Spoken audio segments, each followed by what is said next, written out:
നമസ്കാരം, മലയാളി വാർത്തയിലേക്ക് സ്വാഗതം. യുക്രൈൻ ആക്രമണം ശക്തമാക്കിയിരിക്കുകയാണ് ഇപ്പോൾ സെലൻസ്കി. കഴിഞ്ഞ ദിവസം റഷ്യയുടെ ഏറ്റവും പ്രധാനപ്പെട്ട സൈനിക താവളങ്ങളും എണ്ണ സംഭരണശാലകളും കേന്ദ്രീകരിച്ചുകൊണ്ട് ഡ്രോൺ അറ്റാക്കാണ് യുക്രൈൻ നടത്തിയിരിക്കുന്നത്. കഴിഞ്ഞ ദിവസം ട്രംപിന്റെ ഒരു വെല്ലുവിളി വരികയും ട്രംപ് ചില നീക്കങ്ങൾ നടത്തുകയും ചെയ്തിരുന്നു. അതിന് പിന്നാലെയാണ് ഇപ്പോൾ സെലൻസ്കിയുടെയും ഇപ്പോൾ നടത്തിയിട്ടുള്ള ഈ ഒരു നീക്കം.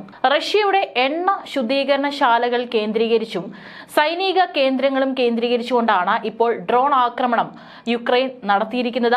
ഇതിൽ 3 പേർ കൊല്ലപ്പെട്ടു എന്നുള്ള റിപ്പോർട്ടുകളുണ്ട്. മരണസംഖ്യ ഇനിയും വർദ്ധിക്കും. റഷ്യയുടെ റിയാസാൻ എണ്ണ ശുദ്ധീകരണശാലയും അന്ന നെഫ്റ്റ് പ്രൊഡക്റ്റ് സമുച്ചയവും തകർന്നിരിക്കുകയാണ്. പ്രിമോർസ്കോ അക്താർസ്കിലെ സൈനിക വ്യോമത്താവളവും യുക്രൈൻ ലക്ഷ്യമിട്ടിരിക്കുകയാണ്. ഡ്രോൺ അവശിഷ്ടങ്ങൾ വീണ വീടിന് തീപിടിച്ച് ഒരു വൃദ്ധൻ മരിച്ചു. പെൻസയിൽ ഇലക്ട്രോപ്രൈബർ ഇലക്ട്രോണിക്സ് പ്ലാന്റിലുണ്ടായ ആക്രമണത്തിലും ഒരു സ്ത്രീ കൊല്ലപ്പെടുകയും 2 പേർക്ക് പരിക്കേൽക്കുകയും ചെയ്തിട്ടുണ്ട്. റോസ്റ്റോവ് മേഖലയിൽ വ്യാവസായിക സ്ഥലത്ത് ഡ്രോൺ ആക്രമണത്തെ തുടർന്നുണ്ടായ തീപിടുത്തത്തിലും ഒരു സുരക്ഷാ ഉദ്യോഗസ്ഥൻ കൊല്ലപ്പെട്ടു. 3 പേരാണ് ഇന്നലെ രാത്രി ഉണ്ടായിട്ടുള്ള ഡ്രോൺ ആക്രമണത്തിൽ മരിച്ചിരിക്കുന്നത്. പ്രധാന സൈനിക കേന്ദ്രങ്ങളും വ്യോമത്താവളങ്ങളും അതുപോലെ എണ്ണ ശാലകളും കേന്ദ്രീകരിച്ചുകൊണ്ടാണ് ഡ്രോൺ ആക്രമണം യുക്രൈൻ നടത്തിയിരിക്കുന്നത്.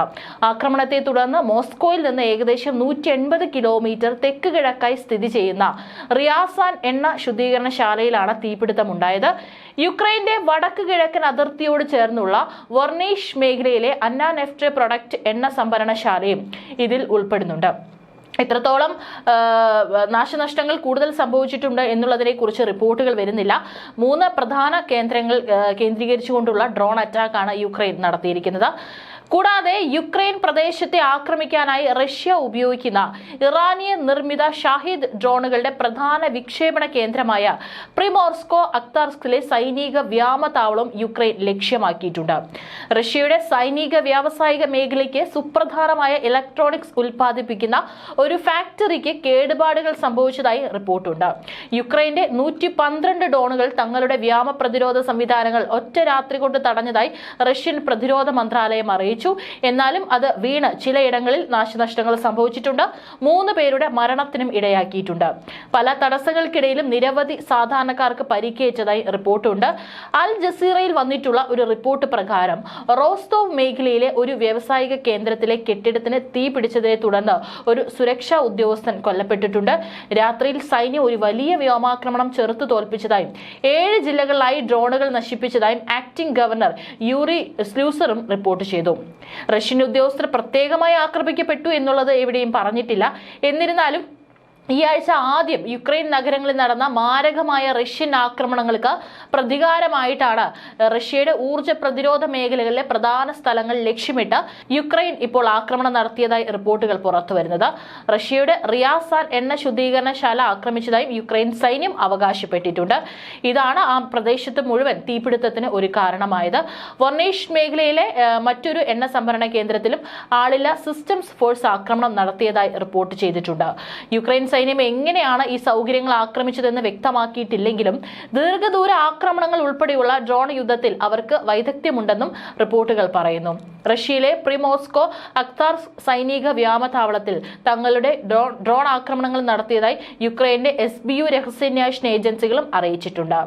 യുക്രൈനിലെ ലക്ഷ്യങ്ങളിൽ ദീർഘദൂര ഡ്രോണുകൾ തിരമാലകൾ പോലെ വിക്ഷേപിക്കാൻ ഈ വ്യോമത്താവളം റഷ്യൻ സൈനികർ ഉപയോഗിച്ചിരുന്നു. അതുകൊണ്ട് കൂടിയിട്ടാണ് ഇപ്പോൾ ഈ ഒരു മേഖല പ്രധാനമായിട്ടും യുക്രൈൻ ഇപ്പോൾ ആക്രമിക്കാനായിട്ട് തിരഞ്ഞെടുത്തിരിക്കുന്നത്. കഴിഞ്ഞ ദിവസം റഷ്യൻ തീരത്ത് ആണവന്ത്രവാഹിനികൾ വിന്യസിക്കാനായിട്ട് ട്രംപ് ഉത്തരവിട്ടിരുന്നു. ഇതിന് പിന്നാലെയാണ് ആക്രമണം നടന്നതായ റിപ്പോർട്ടുകൾ വരുന്നത്. റഷ്യയെ വളഞ്ഞിട്ടിട്ട് ആക്രമിക്കാനുള്ള നീക്കങ്ങളാണ് ഇപ്പോൾ നടത്തുന്നത്. ഏതായാലും റഷ്യ ലക്ഷ്യം വെക്കുന്നത് നാറ്റോ രാജ്യങ്ങളെയാണ് എന്നുള്ള റിപ്പോർട്ടുകളും പുറത്തു വരുന്നുണ്ട്. അതുകൊണ്ടാണ് വലിയൊരു പദ്ധതിക്ക് റഷ്യ കോപ്പുകൂട്ടുന്നു എന്നുള്ള സൂചനകൾ യുദ്ധവിദഗ്ധരടക്കം നൽകുന്നത്. ഏതായാലും ഈ ഒരു സാഹചര്യത്തിൽ ഒരു സമനില തെറ്റിയവനെ പോലെയാണ് ഡൊണാൾഡ് ട്രംപും പെരുമാറിക്കൊണ്ടിരിക്കുന്നത്. യുദ്ധം അവസാനിപ്പിക്കാൻ താൻ തന്നെ വരണമെന്ന് പറഞ്ഞുകൊണ്ടിരുന്ന ഡൊണാൾഡ് ട്രംപ് ഇപ്പോൾ എരുതിയിൽ പെട്രോൾ ഒഴിക്കുന്ന രീതിയിലാണ് ഡൊണാൾഡ് ട്രംപിന്റെ പ്രവർത്തനങ്ങൾ മാറുന്നത്. ഇറാനെതിരെ മാത്രമല്ല ചൈനയ്ക്കും റഷ്യയ്ക്കും ഇന്ത്യക്കുമെതിരെ പോലും കടുത്ത നിലപാടുകളാണ് ഇപ്പോൾ അമേരിക്കൻ പ്രസിഡന്റ് സ്വീകരിച്ചുകൊണ്ടിരിക്കുന്നത്. ഈ രാജ്യങ്ങൾ നേതൃത്വം നൽകുന്ന ബ്രിക്സ് കൂട്ടായ്മ വൻ സാമ്പത്തിക ശക്തിയായി മാറുമെന്ന് ഭയന്ന് അതിനെ തകർക്കാൻ ബോധപൂർവമായ ഇടപെടലാണ് അമേരിക്ക നടത്തിക്കൊണ്ടിരിക്കുന്നത്. അതുകൊണ്ടാണ് ഇന്ത്യക്ക് 500% തീരുവ ഏർപ്പെടുത്താനുള്ള ട്രംപിന്റെ നീക്കത്തിന് പിന്നിലും. റഷ്യയുമായുള്ള ഇന്ത്യയുടെ സഹകരണത്തിലുള്ള പകയാണ് കാണിക്കുന്നത്. റഷ്യ യുക്രൈൻ സംഘർഷത്തിൽ നിന്നും അധികാരം ഏറ്റെടുത്ത ശേഷം പിന്നോട്ട് പോയ ട്രംപ് ഇപ്പോൾ നിലപാട് മാറ്റി യുക്രൈന് കൂടുതൽ സഹായം എത്തിക്കാനും ഉത്തരവിട്ടിരിക്കുകയാണ്. റഷ്യയെ സമ്മർദ്ദത്തിലാക്കുക തന്നെയാണ് അമേരിക്കയുടെ ലക്ഷ്യമെന്നത് ഇതിൽ നിന്ന് തന്നെ വ്യക്തമാണ്. ട്രംപിന്റെ ഈ പുതിയ നീക്കം അമേരിക്ക റഷ്യ ബന്ധം വഷളാകാൻ കാരണമായിട്ടുണ്ട്. അതാകട്ടെ ഭൂമിയുടെ നിലനിൽപ്പിന് തന്നെ ഭീഷണിയുമാണ്. ലോകത്തെ ഏറ്റവും കൂടുതൽ ആണവായുധ ശേഖരമുള്ള രാജ്യമാണ് റഷ്യ. സോവിയറ്റ് യൂണിയൻ തകർന്നിട്ടും തകരാതെ നിൽക്കുന്ന ആണവ കരുത്താണത്. എന്നിട്ടാണ് ട്രംപ് ഇതൊന്നും പരിഗണിക്കാതെ ഭീഷണി മുഴക്കിക്കൊണ്ടിരിക്കുകയും അതിനു വേണ്ടിയിട്ട് യുക്രൈനെ പിന്നിൽ നിന്ന് തള്ളുകയും ചെയ്യുന്നത്. അമേരിക്ക എന്ന രാജ്യത്തെ തന്നെ ഭൂപടത്തിൽ നിന്ന് മായ്ക്കാനാണ് ഇതൊക്കെ തന്നെ ഇടയാക്കുക. അമേരിക്കൻ വ്യോമ പ്രതിരോധ കരുത്ത് എത്രമാത്രമാണ് എന്നത് ഇസ്രായേലിലും ഖത്തറിലെ അമേരിക്കൻ താവളത്തിലും ഇറാന്റെ മിസൈലുകൾ വീണപ്പോൾ ലോകം കണ്ടതാണ്. എന്നാൽ അമേരിക്കയും ഫ്രാൻസും ജർമ്മനിയും ബ്രിട്ടനും യുക്രൈന് നൽകിയ ദീർഘദൂര മിസൈലുകൾ തകർത്ത ചരിത്രമാണ് റഷ്യയ്ക്കുള്ളത്. യുക്രൈനെ മുൻനിർത്തി നാറ്റോ രാജ്യങ്ങളാണ് യഥാർത്ഥത്തിൽ റഷ്യയുമായി യുദ്ധം ചെയ്യുന്നത് എന്നുള്ളത് സത്യം. എന്നാൽ റഷ്യ യുക്രൈന് നടത്തുന്ന പ്രത്യേക സൈനിക നടപടി മാത്രമാണ്. അവർ ഈ നിമിഷം വരെ യുദ്ധം പ്രഖ്യാപിച്ചിട്ടില്ല. ഒരുപക്ഷെ അങ്ങനെ പ്രഖ്യാപിച്ചിട്ടുണ്ടെങ്കിൽ എന്തായിരിക്കും സംഭവിക്കാൻ പോകുന്നത് എന്നുള്ളത് വലിയൊരു ആശ്ചര്യമുണർത്തുന്ന കാര്യമാണ്. അതുകൊണ്ട് തന്നെ മാരക പ്രഹരശേഷിയുള്ള ആയുധങ്ങൾ യുക്രൈനിലേക്ക് ഇതുവരെയായിട്ടും റഷ്യ പ്രയോഗിച്ചിട്ടില്ല എന്നുള്ളതാണ് യാഥാർത്ഥ്യം. മുൻപ് സോവിയറ്റ് യൂണിയന്റെ ഭാഗമായിരുന്ന യുക്രൈനിലെ സാധാരണക്കാരായ ജനങ്ങളോട് റഷ്യയുടെ കരുതലാണിത്. അതല്ലെങ്കിൽ റഷ്യ വിചാരിച്ചാൽ ഒറ്റ ബോംബിൽ തീർക്കാമായിരുന്ന സംഘർഷമാണിത്. 3 വർഷത്തോളം പിന്നിട്ട റഷ്യ യുക്രൈൻ സംഘർഷത്തിലൂടെ സത്യത്തിൽ സ്വന്തം സൈനികർക്കുള്ള പ്രായോഗിക പരിശീലനമാണ് റഷ്യൻ പ്രസിഡന്റ് വ്ളാഡിമിർ പുടിൻ ഇപ്പോൾ നൽകിക്കൊണ്ടിരിക്കുന്നത്. അതാകട്ടെ യൂറോപ്പ് പിടിച്ചെടുക്കുക എന്ന വലിയ ലക്ഷ്യം മുൻനിർത്തിയാണെന്നാണ് നാറ്റോ രാജ്യങ്ങളും ഭയപ്പെടുന്നത്. ഈ ഭയത്തിൽ കഴമ്പുണ്ടെന്ന് തന്നെ പറയേണ്ടി വരും. സോവിയറ്റ് യൂണിയനിൽ നിന്ന് വിട്ടുപോയ രാജ്യങ്ങൾക്ക് നാറ്റോ അംഗത്വം നൽകില്ലെന്ന കരാർ അമേരിക്ക ലംഘിച്ചതിനാൽ റഷ്യയുടെ ചുറ്റുമുള്ള പല രാജ്യങ്ങളും ഇപ്പോൾ തന്നെ നാറ്റോ അംഗങ്ങളാണ്. ഈ പട്ടികയിൽ യുക്രൈൻ കൂടി വരുന്നത് റഷ്യൻ അതിർത്തിയിൽ അമേരിക്കയുടെയും അവരുടെ സഖ്യകക്ഷികളുടെയും ആയുധങ്ങൾ വിന്യസിക്കപ്പെടാനാണ് കാരണമാവുക.